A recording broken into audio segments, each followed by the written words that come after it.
Oke guys, jumpa lagi dengan Bang Ian Tambunan. Ini adalah konten perdana Fantasi Euro.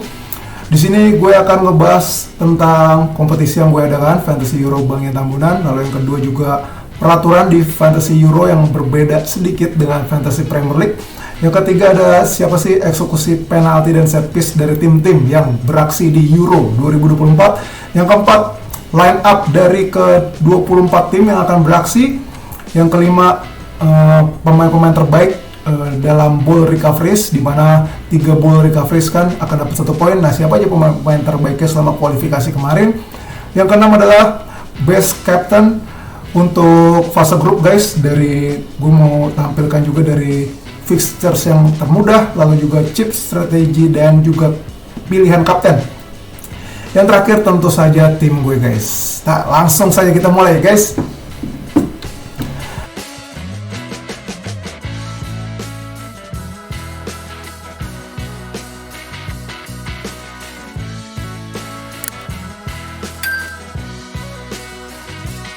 Yang pertama ini adalah Liga Fantasy Euro yang gue adakan guys.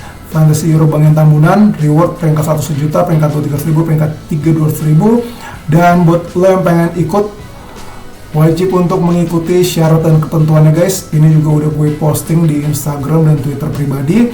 Yang pasti guys, kalau lo pengen ngeklaim hadiah, harus isi Google Form ya di bit.ly/Fantasy Euro Bang Ian Tambunan.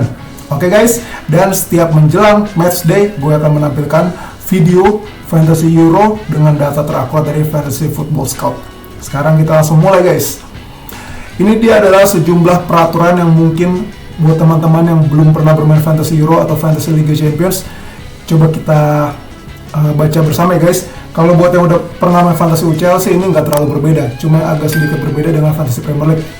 Dimana kalau di fase grup kita boleh memilih maksimal 3 pemain dari satu tim. Di 16 besar kita boleh memilih maksimal 4 pemain dari satu tim. Di 8 besar kita boleh memilih maksimal 5 pemain dari satu tim. Di semifinal kita boleh memilih maksimal 6 pemain dari satu tim. Dan untuk final kita boleh memilih maksimal 8 pemain dari satu tim. Lanjut ke captain dan substitution. Nah, jadi kita boleh maksimal melakukan 4 pergantian pemain nih guys. Kalau kita merasa pemain kita yang di pemain inti itu poinnya jelek, tapi pastinya kalau pemain inti udah kita ganti, itu poinnya jadi 0. Dan kita hanya bisa mengganti pemain inti ke pemain cadangan kita yang belum bermain guys pada hari yang berbeda, gitu ya. Terus untuk mengganti kapten, kita juga bisa ganti kapten nih guys, dengan pemain yang juga belum bermain, baik itu pemainnya udah ada di pemain inti ataupun baru ada di cadangan dan mau kita jadiin pemain inti.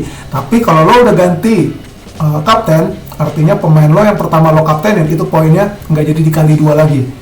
Nah, risikonya adalah paling kalau pemain yang lo pilih ini lo kaptenin ternyata mainnya sebentar atau poinnya lebih kecil daripada kapten pertama. Ya udah, itu lo terima risikonya aja gitu. Tapi kabar baiknya kalau kapten yang lo pilih pertama culun poinnya, kapten yang lo pilih berikutnya itu bisa meledak.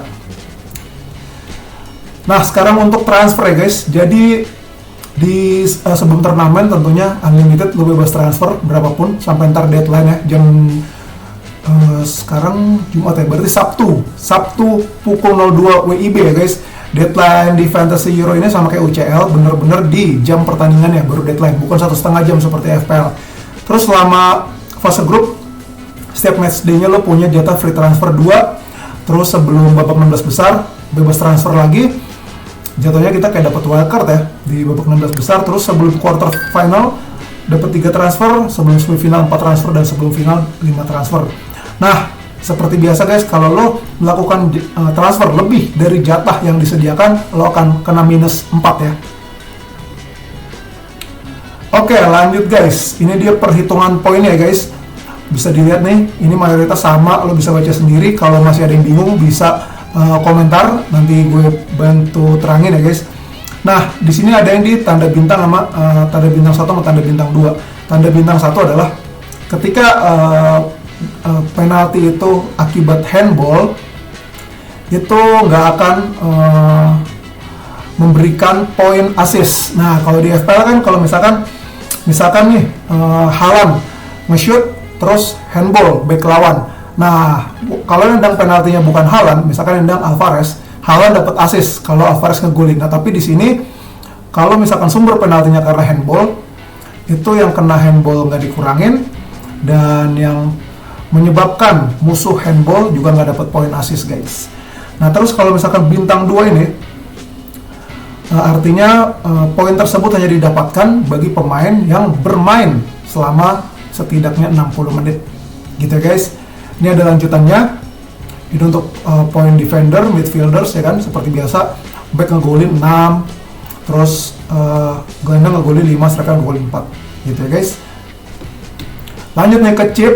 Di sini kita punya wildcard seperti biasa. Kalau wildcard sih pasti semua udah pada tahu ya. Ketika kita ganti seluruh pemain, ya udah seluruh pemain tersebut bisa kita pakai untuk matchday berikutnya. Nah ini yang juga penting nih di paragraf kedua nih, yang masih ada beberapa suka bertanya. Jadi kalau misalkan sebelum kita aktifin wildcard, kita udah melakukan banyak transfer bahkan sampai minus. Ketika akhirnya sebelum matchday tersebut mulai, lo melakukan mengaktifkan wildcard, itu semua minus lo hilang gitu. Jadi tenang aja. Kalau misalkan nih menjelang matchday 2 lo pengen aktifin wildcard, udah melakukan 5 transfer misalkan ya kan, berarti udah minus 12. Total lo kepikiran gue aktifin aja lo wildcard, ya udah semua minus lo hilang lagi gitu guys. Nah ini dia chip kedua juga yang penting, yakni limitless. Limitless tuh simple kayak free hit sih guys kalau di Fantasy Premier League gitu. Sama kasusnya kalau misalkan lo udah transfer banyak pemain dan minus, tapi jelang matchday tersebut lo kepikiran untuk mengaktifkan limitless, ya udah semua minusnya balik lagi hilang gitu. Nah ini dia para eksekutor penalti dan set piece guys dari tim-tim yang akan beraksi di Euro 2024. Kita bisa ngeliat nih, mungkin teman-teman akan lebih fokus ke tim-tim besar ya, seperti Belgia. Eksekutor penaltinya tuh Lukaku, yang kedua Trossard.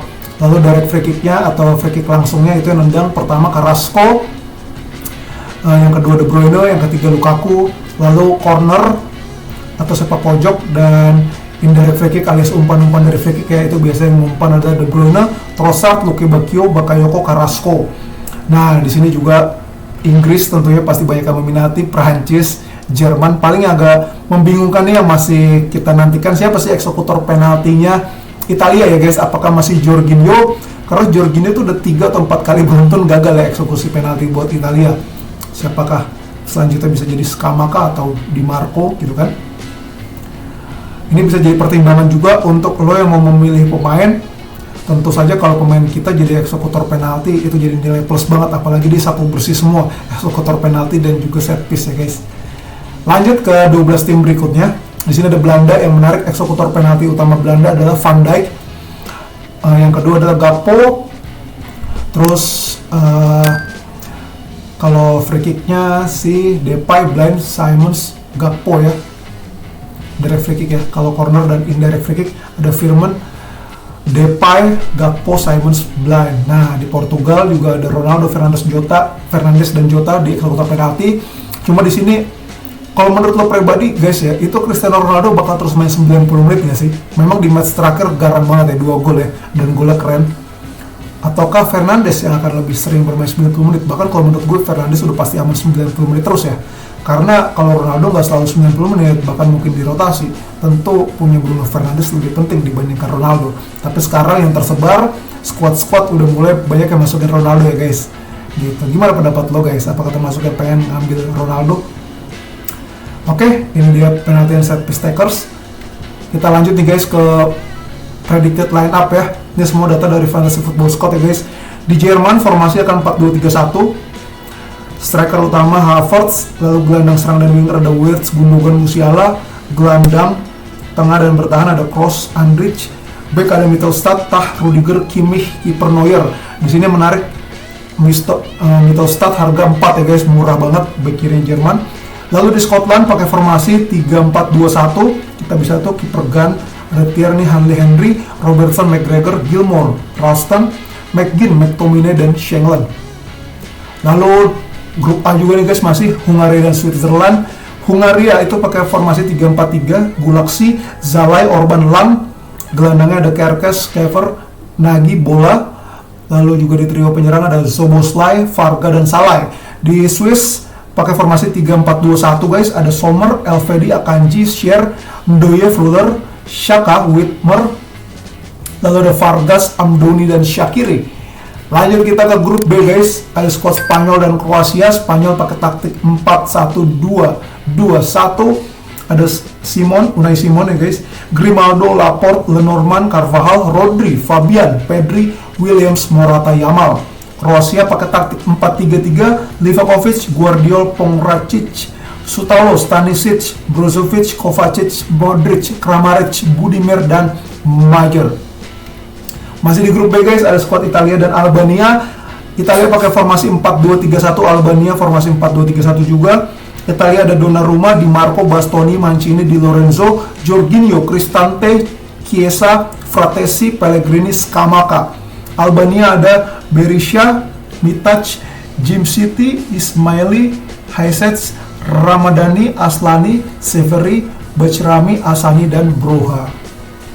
Lanjut ke grup C guys, ada Slovenia dan Denmark. Slovenia 4-4-2 guys.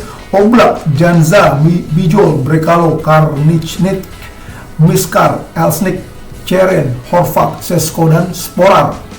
Lanjut ke Denmark dengan taktik 3-4-1-2, ada Schmeichel, Vestergaard, Christensen, Andersen, Christiansen, Højbjerg, Hjulman, Mehle, Eriksen, Højlund, dan Wayne.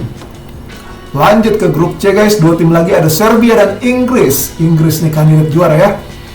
Di Serbia ada Milinkovic-Savic, Pavlovic, Milinkovic, Stojic, Mladenovic, Lukic, Gudelic, Milinkovic-Savic, Zivkovic, Mitrovic, dan Vlahovic. Di Inggris ada Pickford, Trippier, Gehi, Stones, Walker, Rice, Alexander Arnold, Foden, Bellingham, Saka, dan Kane. Lanjut ke grup D guys, ada Poland dan Netherlands. Poland akan pakai formasi 3-1-4-2. Szczesny, Kiwior, Zwidowic, Bednarek, Zalewski, Zielinski, Sliz, Piotrowski, Frankowski, Urbanski, dan Piontek. Lalu skuad Belanda nih yang 2 match terakhir pesta gol 4-0, ada Verbruggen, Ake, Van Dijk, De Vrij, Gertruida, Veerman, Schouten, Reinders, Gakpo, Depay, dan Frimpong. Lagi guys, nah dia ada unggulan juara lagi, Prancis dan Austria. Austria pakai taktik 4-2-3-1. Pence, Mwene, Wober, Danso, Poch, Grealish, Sewell, Smith, Baumgartner, Leimer, dan Gregoric. Sementara itu Prancis guys 4-3-3 dari Minho, Hernandez, Konate, Upamecano, Konde, Kante, Fofana, Griezmann, Thuram, Mbappe, Dembele. Nah buat Theo Hernandez nih, gue baru ngeliat bahwa dia ternyata cedera ya guys. Jadi buat yang pengen ngambil Theo Hernandez, coba kita pantau berita sampai menjelang deadline dah. Tapi gue pribadi nih akhirnya tadi Theo Hernandez gue ganti guys. Oke, grup E ada skuad Romania dan Ukraine. Romania dengan taktik 4-1-4-1 guys, ada Nita, Bancu, Rus, Dragusin, Ratin, Mihaila, Marin,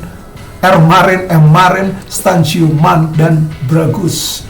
Ukraina ada dengan taktik 4-1-4-1, ada Lunin, Zinchenko, Zabarny, Matvienko, Konoplia, Stepanenko, Modric, Shaparenko, Sudakov, Sigankov, dan Yaranchuk. Masih dari grup E guys, ada Belgia dan Slovakia.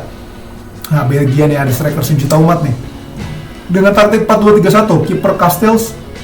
Lalu selanjutnya ada Deku, Cooper, Debas, Fires, Kastanya, Fires juga back sejuta umat guys. Onana, Mangala, Doku, De Bruyne, Trossard, dan Lukaku yang begitu garang kalau main di Belgia guys. Slovakia dengan taktik 4-3-3 ada Dubravka, Hanko, Skriniar, Favro, Pekarik, Lobotka, Duda, Kuchka, Haraslin, Skrans, dan Bozenik.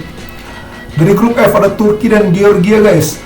Turki dengan taktik 4-2-3-1 ada Gunok, Muldur, Demiral, Badakshi, Ayhan, Oskan Çalhanoğlu, Aktürkoğlu, Guler, Kahveci, dan Yildiz. Georgia ada Mazdrashvili, Dvali, Kasia, Firvelia, Shengelia, Shakvetadze, Fekeskiri, Hyokrashvili, Kakabadze, Fatelia, Mikotadze, asli namanya guys. Masih ada Portugal dan Republik Česka. Wah ini Portugal juga kandidat juara nih ya guys. 4-3-3 Portugal, Costa, Cancelo, Diaz, Pepe Dalo, Palhinha, Vitinha, Fernandes, Leao, Bernardo, dan Ronaldo. Sementara itu Česka dengan taktik 3-4-1-2 ada Slanek, Hranach, Holes, Krejci, Jurasek, Soucek, Provod, Kuval, Lozek, Sik, dan Kuchta. Oke, sekarang kita lanjut ke the best player for ball recoveries. Nah, pertama kita harus paham dulu nih guys, apa itu recovery. Jadi recovery itu didapatkan ketika seorang pemain itu bisa mendapatkan bola atau dia bisa mengamankan bola tersebut dalam kekuasaannya ketika bola tersebut dalam kondisi liar, tidak ada tim yang menguasai. Jadi bola liar di tengah-tengah tiba-tiba diambil. Nah, itu dapat tuh satu ball recovery. Atau ketika ada lawan yang mendatangi dia secara langsung atau berduel langsung dengan dia dan berhasil direbut bolanya untuk mengamankan possession atau penguasaan bola, jadi dikuasai oleh timnya guys. Gitu, contoh misalkan Ronaldo nih duel sama Guardiola. Nah, Ronaldo duel langsung sama Guardiola one on one, bola berhasil direbut Guardiola akhirnya menguasai bola dan timnya memegang pengendalian bola. Nah, itu Guardiola dapat satu ball recovery gitu guys. Nah, siapa aja sih pemain-pemain yang jago ball recovery? Nah, ini data diambil scout dari sepanjang kualifikasi Euro 2024 ya guys. Ini back. Kenapa ya? Back yang diambil karena ball recovery itu lebih menguntungkan pada umumnya itu back tengah dan juga gelandang tengah atau gelandang bertahan. Kenapa? Karena mereka yang berada di area sentral perebutan bola guys. Tapi bukan tidak mungkin seorang back sayap ataupun winger itu juga ball recovery-nya tinggi. Cuma itu situasi yang jarang terjadi dalam pertandingan. Terbukti kalau kita lihat nih guys, dari recoveries kan rata-rata nih back tengah ya. Akanji yang terkenal kiwer back kiri ya. Joe Cancelo juga back sayap. Tapi ada back tengah juga nih, Ruben Dias, ada Faes, ada Christensen, juga ada Guardiola ya. Ini bisa kita lihat nih guys, pemain-pemain yang jago ball recoveries gitu. Ini dari back, pilihan back. Sedangkan ini untuk pilihan gelandangnya guys. Ada Saka di posisi teratas, lalu juga Højbjerg, Lobotka, Brozovic, ini semuanya orang-orang yang terlibat di gelandang tengah atau gelandang bertahan ya guys. Gitu. Bisa kita pilih sosok-sosok jagoan dari masing-masing negaranya tersebut ya guys. Dan juga kita bisa lihat di sini berapa kali mereka tampil selama kualifikasi, menit bermainnya itu menunjukkan betapa penting dan vitalnya dia untuk timnya ya guys. Oke, lanjut nih guys. Sebelum kita ngebahas siapa sih kapten terbaik selama fase grup, ada 3 match day.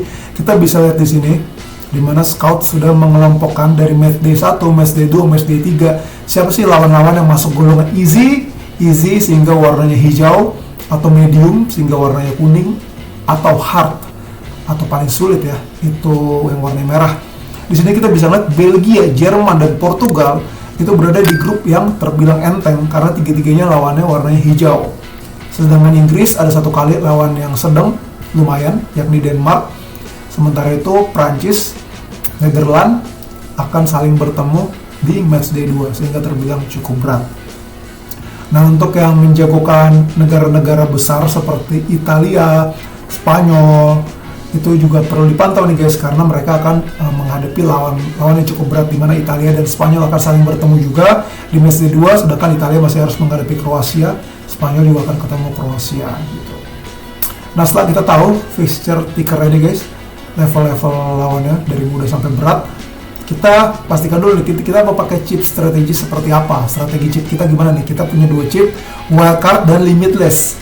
Nah, gue sekarang dengan konsep mindset yang mayoritas orang akan gunakan, yakni di mana sejauh ini gue lihat mayoritas akan menggunakan limitless di matchday 3, artinya dia pakai free hit, dan akan mengaktifkan wildcard di perempat final gitu. Karena 16 besar kita udah pasti dapat transfer bebas ya, bebas transfer berapapun ya.